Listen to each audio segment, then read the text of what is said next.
out what they did at this site, which was an old bank that was shuttered for some time. And the opportunity for me to engage with the community led me to a scenario where we came up with a concept as to what you're seeing behind me now. And this is going to be roughly a 21,000 square foot facility, commercial space on the first level, around 6,100 square feet of rentable square feet on the first level, and 18 residential units up top, all affordable units. And we wanted to make sure we had a bedroom in units, even though they're not massive in size. I'm a big fan of having a wall that separates the living space and the resting space. So therefore, we pushed our architects to get to a point where we had a design that incorporated an actual bedroom. Right now, you're seeing these guys install the siding. It's coming to a point where now even I am starting to be able to see that vision that we had come to fruition, come to reality. Almost really closely comparable to what we envisioned via the renderings that the architects came up with, which is not really something that you see a lot when it comes to building these types of projects due to kind of value engineering the overall budget once you kind of get into the mix of it all due to a number of challenges when it comes to the financial aspect of it. So I'm really, really proud to, once again, be able to get us to a point where we actually have a design that we showed the community early on, and ultimately being able to deliver on that design at this point. And so let's go this way. So you have capital impact, you have LISC, you have investor choice S&F funds, Yep. you have some funds from the MEDC. I know the DGC was involved somehow. Was that just a tax abatement? The abatement, yes. And then we also have new market tax credit dollars in this project as well. And one of the things I want to point out is this is my first commercial development. So I have about 16 years of single family fix and flip / rehabs experiences. Some wins, some losses, right? And I say that because in real estate, you go through challenges depending on the project, and not all projects come out the way you want them to come out. But with that said, I kept pushing, and ultimately I found myself being introduced to a developer by the name of Cliff Brown. I snuck in to one of the Detroit homecoming events, and Cliff Brown was in there presenting the code at West Village. And when I saw him talking about commercial development, he was up there with a hoodie on, some Jordans. I'm like, wow. You know what I mean? Like, he's in this event, he's being himself, comfortable, and he's able to develop a site such as what he was able to accomplish with the code.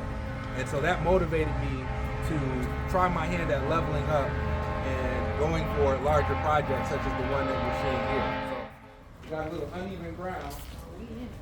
We'll bring you around just a bit here. We can stop here. I remember when you guys had the groundbreaking, the only thing on the site was the old back wall that the electrical lines were still connected to. Yeah, that's a great point. I'll talk about that because we ended up having to tear that wall down, and I learned something from that experience. All right, so this is the first floor commercial space. We actually had a tenant identified for this space, and it was going to be an Asian cuisine concept, really great concept.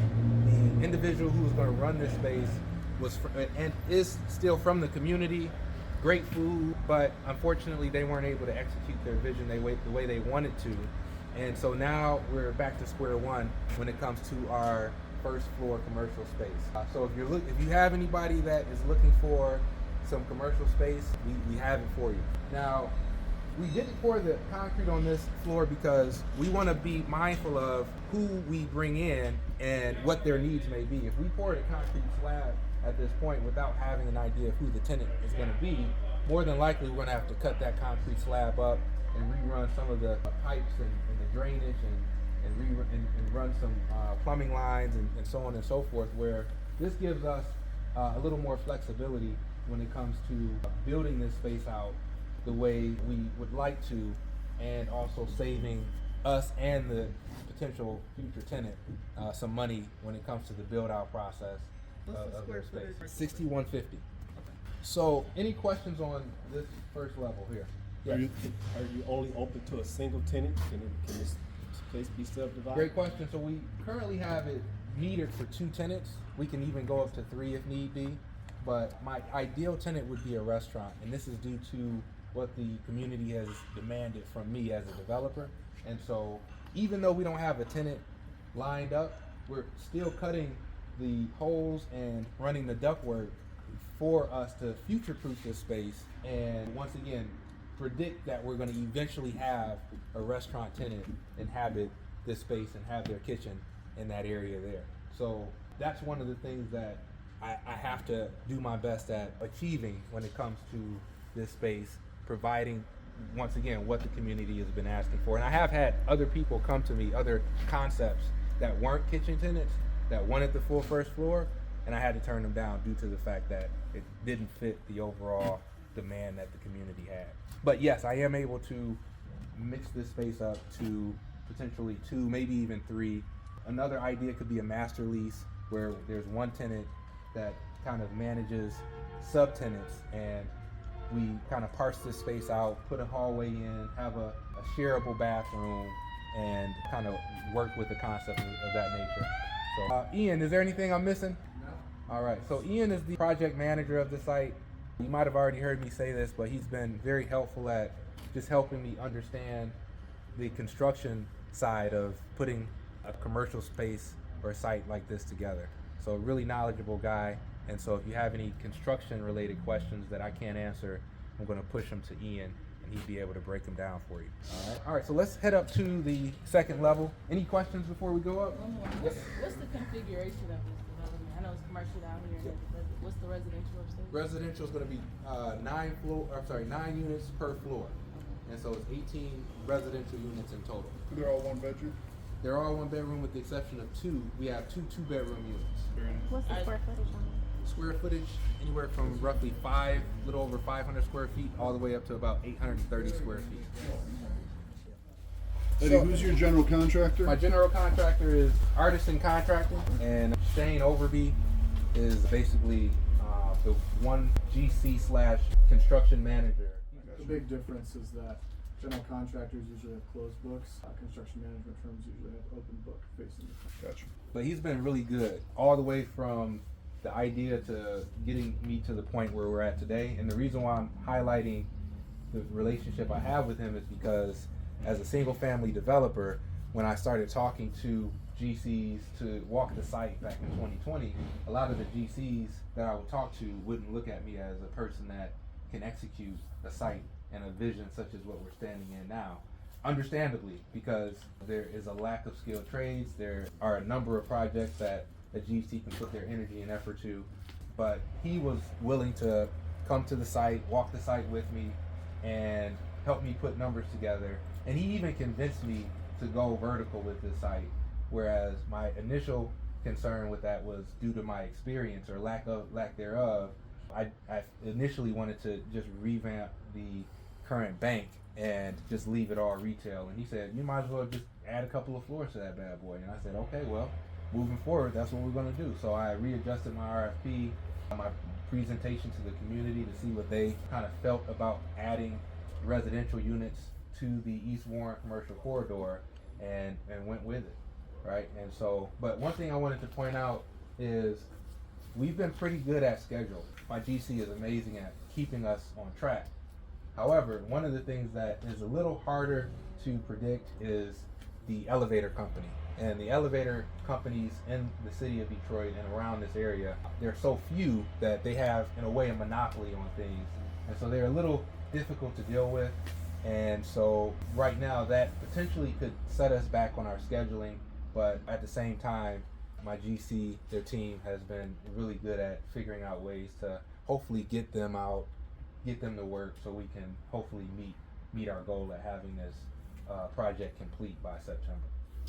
To provide a little additional context about what Eddie was saying about the RFP and what existed here before, in addition to the city-owned structures on the street that we've been marketing and finding developers for, Invest Detroit had secured a couple properties on the corridor as to kind of looking at what was coming with the planning study, and they RFP'd out in early 2020 this building that they had recently purchased. It was a single-story, previously used as a bank building, and so I remember Eddie's original idea was to kind of keep the structure as it was and build up a couple floors on top of it, but you do some structural analysis with some engineers, and ended up being easier for them to just demo and do full new build with the desire to build additional floors. So I remember when you and everyone else walked through to see the original building, MC RFP went out to kind of have like the open house. That might have been one of the last things a lot of us did in person before COVID. That was like end of February of 2020.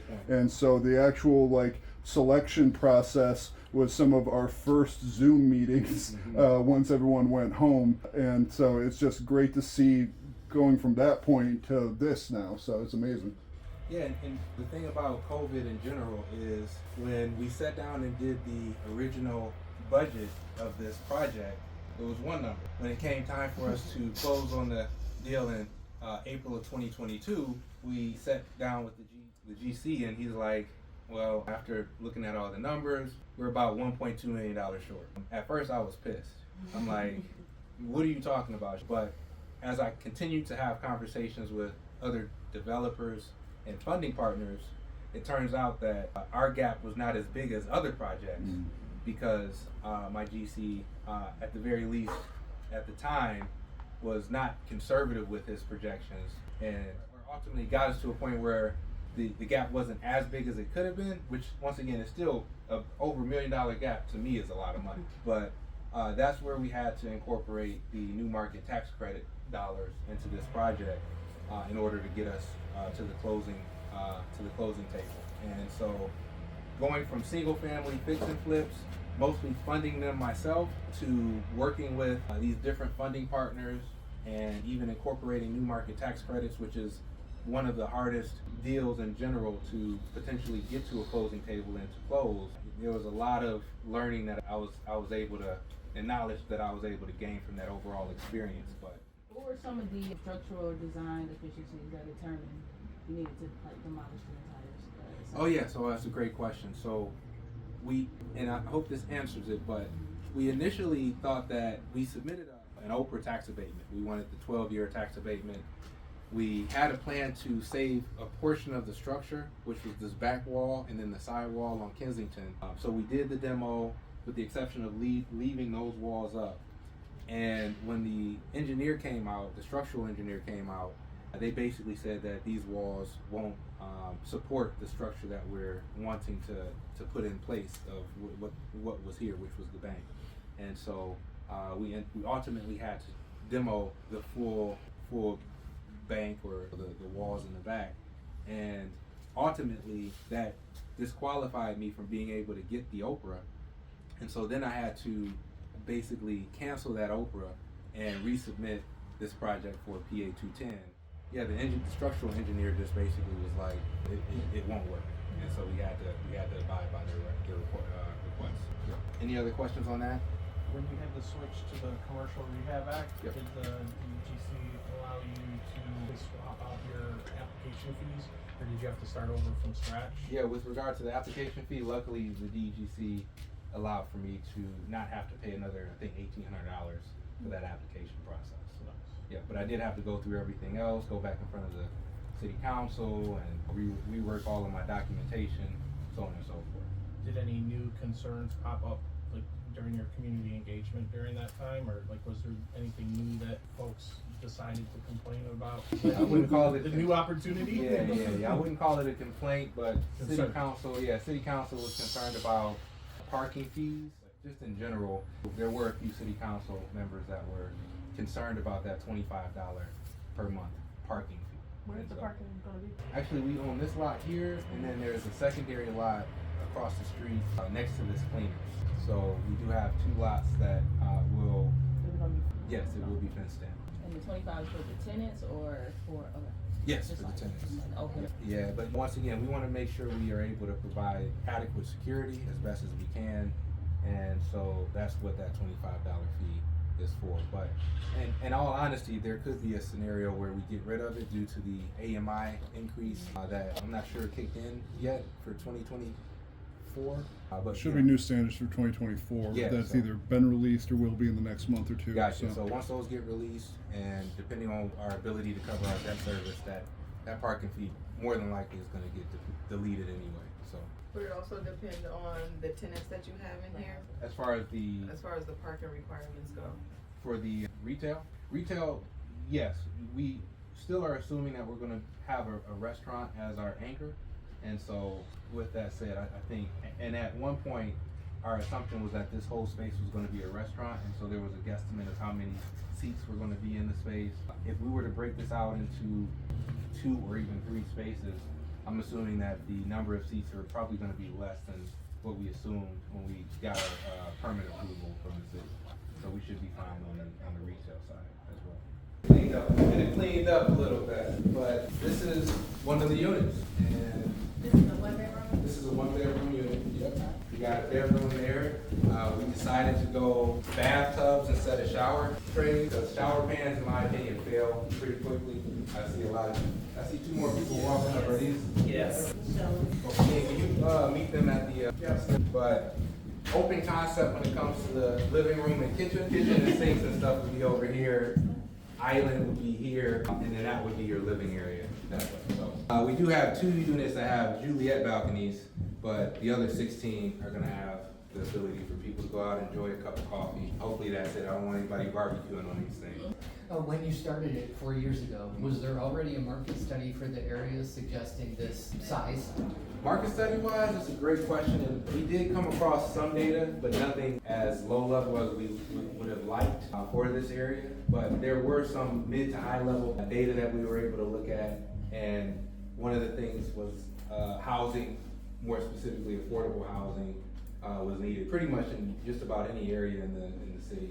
And so that's kind of what we were able to just kind of build upon with the overall concept, because that was one of the requirements of one of the funding partners, to kind of have some type of market study for us to provide them. And so we did do that, but it wasn't done by us, it was done by another entity that I can't remember the name of. Did that help you determine that you go with mostly 1-bedroom units? That's a great question, and that information in that study did not have a particular number of rooms highlighted as what is needed. If from my recollection, I can't remember. I asked because I wonder how you decided what number of bedrooms, because a lot of times council, when Yeah. you get to approval point, they'll ask you, why don't you have 3 bedrooms? Correct. Why aren't you set up for families? Yeah, and that was one of the reasons why I stayed away from studios, because I have set in on council member reviews of projects that had studios, and that was one of the things that the council as a whole kind of called out, where they didn't necessarily look at studios as something that they were happy with.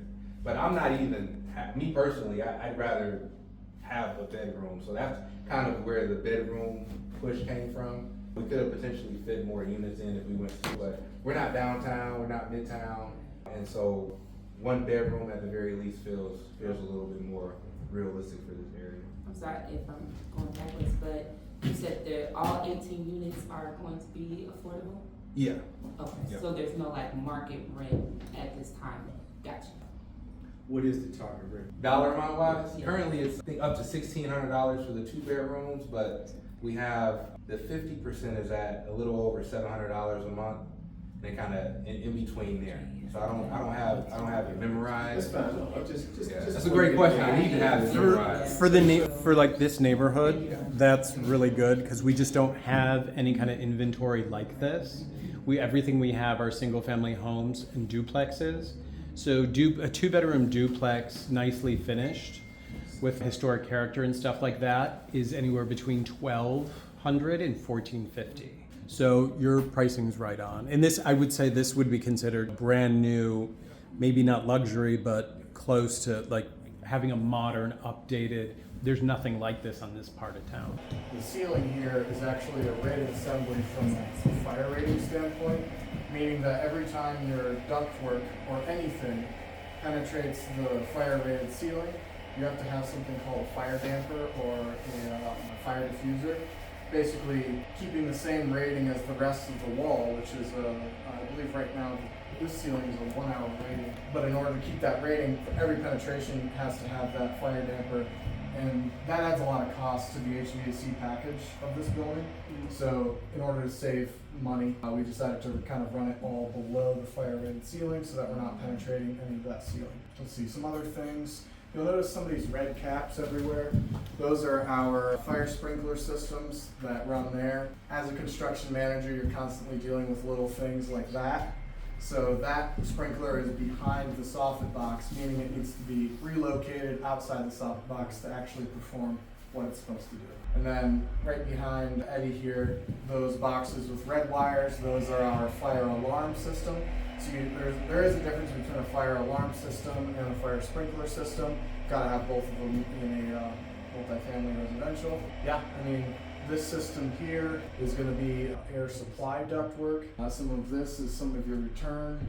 Behind here is some of your exhaust vents. And then right here, this is actually where your kitchen will be. And that right there is an exhaust fan for the future kitchen that will be, again, sitting right against this wall. And this, like I said, this is one of the 2-bedroom units that is in the building. And some of the units separate your mechanical and laundry room, and some of them have them together. It just depends, obviously, if the mechanical room and the washer dryer are in the same room, you have a much bigger room. So it just depends on the unit and how they designed and how they had to work with space, how the architect had to make it all fit in.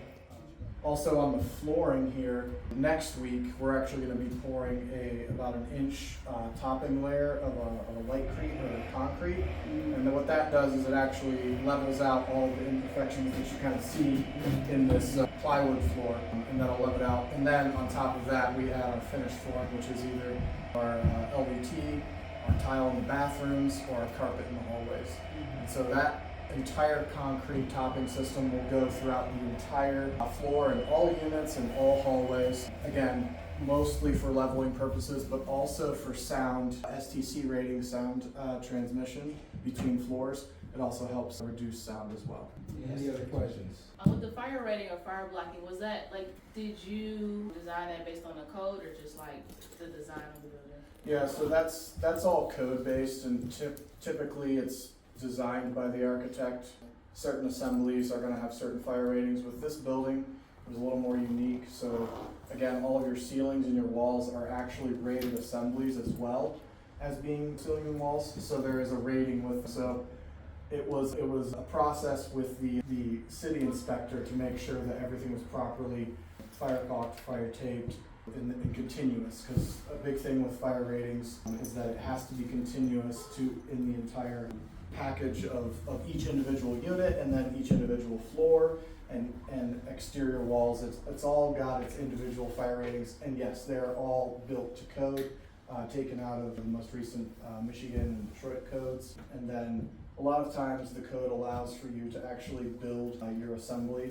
As long as you're following material specifications, you can actually build out your own assembly. So there's a few in this building, but mostly it's all right out of direct code from that most recent code book. So. All right, any other questions? We're looking for more projects.